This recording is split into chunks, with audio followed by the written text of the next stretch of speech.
दोस्तों, आज की कहानी है अच्छे पति के लिए पत्नी की प्यारी सी मुस्कान काफ़ी है।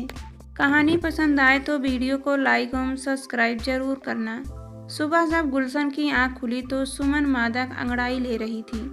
पति को देखकर उसने नशीली मुस्कान फेंकी, जिससे कहते हैं कि समुद्र में ठहरे जहाज भी चल पड़ते हैं। अचानक गुलशन गहरी ठंडी सांस छोड़ने को मजबूर हो गया। काश पिछले 20 वर्ष लौट आते।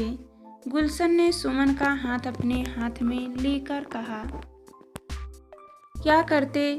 तब सुमन ने हंसकर पूछा। गुलशन ने शरारत से कहा, किसी लाल नीली परी को लेकर बहुत दूर उड़ जाता। सुमन सोच रही थी कि शायद गुलशन उसके लिए कुछ रोमानी जुल्में कहेगा। थोड़ी देर पहले जो सुबह सुहावनी लग रही थी और बहुत कुछ मन भावना आशाएं लेकर आई थी, अचानक फीकी सी लगने लगी। मैं तुम्हारे लिए कुछ नहीं, सुमन के शब्दों पर जोर देते हुए पूछा। आज के दिन भी नहीं? तुम भी तो मेरी लाल नीली और सब्ज परी हो। गुलशन अचानक सुमन को भूलकर चादर फेंककर उठ खड़ा हुआ और बोला, अरे बाबा, मैं तो भूल ही गया था। सुमन के मन में फिर से आशा जागी। क्या भूल गए थे? बड़ी जरूरी मीटिंग है, थोड़ा जल्दी जाना है। कहते कहते गुलशन स्नान घर में घुस गया। सुमन का चेहरा फिर से मुरझा गया। गुलशन 50 करोड़ रुपए की संपत्ति वाले एक कारखाने का प्रबंध निदेशक था। बड़ा तनाव भरा जीवन था। कभी हड़ताल, कभी बोनस, कभी मीटिंग तो कभी बोर्ड सदस्यों का आगमन, कभी रोजमर्रा की छोटी छोटी दिखने वाली बड़ी समस्याएं, कभी अधिकारियों के घोटाले तो कभी यूनियन वालों की तंग करने वाली हरकतें। इतने सारे झमेलों में फंसा इंसान अक्सर अपने अधीनस्थ अधिकारियों से भी परेशान हो जाता है। परामर्शदाताओं ने उसे यही समझाया है कि इतनी परेशानियों के लिए वह खुद जिम्मेदार है।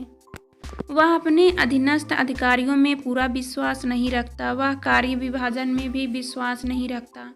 तब तक स्वयं संतुष्ट नहीं हो जाता, किसी काम को आगे नहीं बढ़ने देता।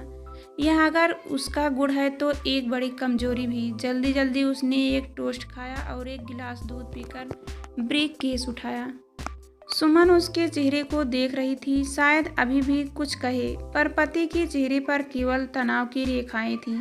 कोमल भावनाओं का तो नामो निशान तक न था। गुलशन की कार के स्टार्ट होने की आवाज़ आई। सुमन ने ठंडी सांस ली। जब गुलशन छोटा अधिकारी था और वेतन का मामूली था, तब उनका जीवन कितना सुखी था। एक अव्यक्त प्यार का सुखद प्रतीक था, आत्मीयता का सागर था। परंतु आज सब कुछ होते हुए भी कुछ नहीं। दोपहर के 12 बजे थे। प्रेमलता ने घर का सारा काम निपटा दिया था। सुमन भी नहा धोकर बालकनी में बैठी एक पत्रिका देख रही थी। प्रेमलता ने कॉफी का प्याला सामने मेज पर रख दिया था। टेलीफोन की घंटी ने उसे चौंका तो दिया, पर साथ ही चेहरे पर एक मुस्कान भी ला दी। सोचा, शायद साहब को याद आ ही गया। सिवा गुलशन के और कौन करेगा फोन इस समय। पास रखे फोन को उठाकर मीठे स्वर में कहा, हेलो, हाय सुमन। गुलशन ही था। सुनो, सुमन ने कहना चाहा, देखो, सुबह मैं भूल गया था और अब मुझे समय नहीं मिलेगा। मिक्की को फ़ोन कर देना, आज उसका जन्मदिन है ना। गुलशन ने प्यार से कहा, तुम बहुत अच्छी हो। गुलशन ने फ़ोन रख दिया था। सुमन हाथ में पकड़ी उस निर्जीव वस्तु को देखते हुए सोचने लगी, बस इतना ही याद रहा कि मिक्की का जन्मदिन है। मिक्की गुलशन की बहन है। यह एक अजीब संयोग था कि आज सुमन का भी जन्मदिन था। दिन तो दोनों का एक ही था, बस साल अलग अलग थे। शुरू में कई वर्षों तक दोनों अपने जन्मदिन एक साथ बड़ी धूमधाम से मनाती थी। बाद में तो अपने अपने परिवार में उलझती चली गई। साल में एक यही ऐसा दिन आता था जब कोई अकेला नहीं रहना चाहता। भीड़ भाड़, शोरगुल और जश्न के लिए दिल मचलता है। माँ बाप की तो बात ही और है, पर अब अपना परिवार हो तो इस हर इंसान आत्मीयता के क्षण सबके साथ बांटना चाहता है। गुलशन के साथ बिताए कई आरंभिक जन्मदिन जब जब याद आते, पिछले कुछ वर्षों से चली आ रही उपेक्षा बड़ी चोट करती। कोई बात नहीं, तरक्की और बहुत ऊंचा जाने की कामना अनेक त्याग मांगती है। इस त्याग का सबसे पहला शिकार पत्नी तो होगी ही, और अगर स्त्री ऊंची उड़ान भरती है तो पति से दूर होने लगती है। सुमन कुछ ऐसी ही विचारधारा में खोई हुई थी कि फोन की घंटी ने उसकी तंद्रा भंग कर दी।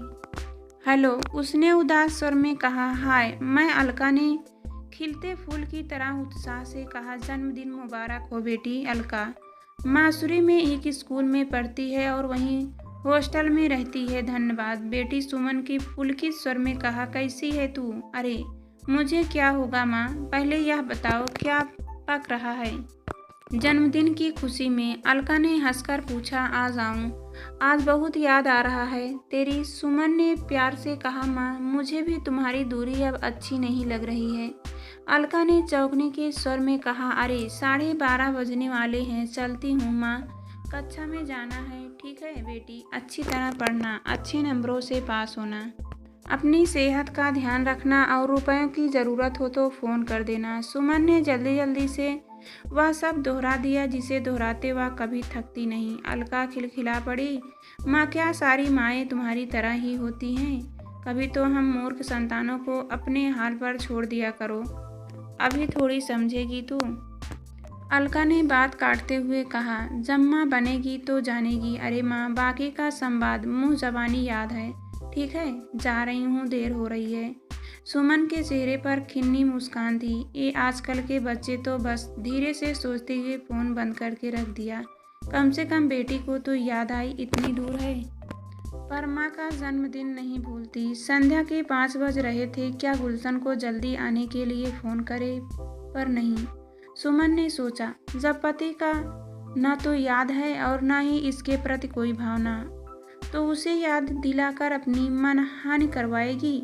दरवाजे की घंटी बजी। सुमन भी कभी कभी बौखला जाती है, दरवाजे की नहीं, फोन की घंटी थी। लपक कर रिसीवर उठाया। हेलो। सुमन का स्वर भर्रा गया। हाय माँ, जन्मदिन मुबारक। न्यूयॉर्क से बेटे मन्नू का फ़ोन था। सुमन की आंखों में आंसू आ गए और आवाज़ भी भीग गई। बेटे, माँ की याद आ गई क्या? माँ, मन्नू ने शिकायती स्वर में पूछा। दूर होने से क्या तुमने माँ नहीं रही? अरे माँ, मेरे जैसा बेटा तुम्हें कहाँ मिलेगा, चल हट, झूठा कहीं का। सुमन ने मुस्कुराने की कोशिश करते हुए कहा। शादी होने के बाद कोई बेटा माँ का नहीं रहता माँ। मन्नू ने सुमन को सदा अच्छा लगने वाला संवाद दोहराया। इसलिए तो मैंने कभी शादी न करने का फैसला कर लिया है। मूर्ख बनाने के लिए माँ ही तो है ना? सुमन ने हंसते हुए पूछा। क्या वजह है? तेरे देश में समय पूछकर क्या करोगी माँ? यहाँ तो 24 घंटे बस काम का समय रहता है। अच्छा, पिताजी को प्रणाम कहना, और हाँ, मेरे लिए केक बचा कर रख लेना।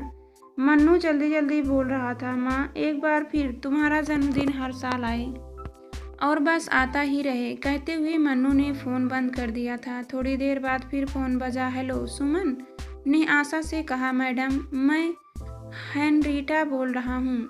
गुलशन ने निजी सचिव से कहा। साहब को आने में बहुत देर हो जाएगी, आप इंतज़ार ना करें। क्यों? सुमन लगभग चीख पड़ी। जी, रमन जी से जो प्रतिनिधि आए हैं उनके साथ रात्रि भोज है, पता नहीं कितनी देर लग जाए। हेनरीटा ने अचानक सहक कर कहा। क्षमा करें मैडम, आपको जन्मदिन की बधाई। मैं तो भूल ही गई थी। धन्यवाद, सुमन ने निराशा से बुझे स्वर में पूछा। साहब ने और कुछ कहा? जी नहीं, बहुत व्यस्त है, 1 मिनट का भी समय नहीं मिलता। क्षमा करना सुमन जी, डेविड ने अंग्रेजी में कहा। जन्मदिन की बधाई हो, मैं खुद ना आ सका। वैसे आपको तोहफा सुबह अखबार वाले से पहले पहुंचा जाएगा। कृपया मेरी ओर से मुबारकबाद स्वीकार करें। तोहफे की क्या ज़रूरत है? सुमन ने संयत होकर कहा। आपने याद किया क्या?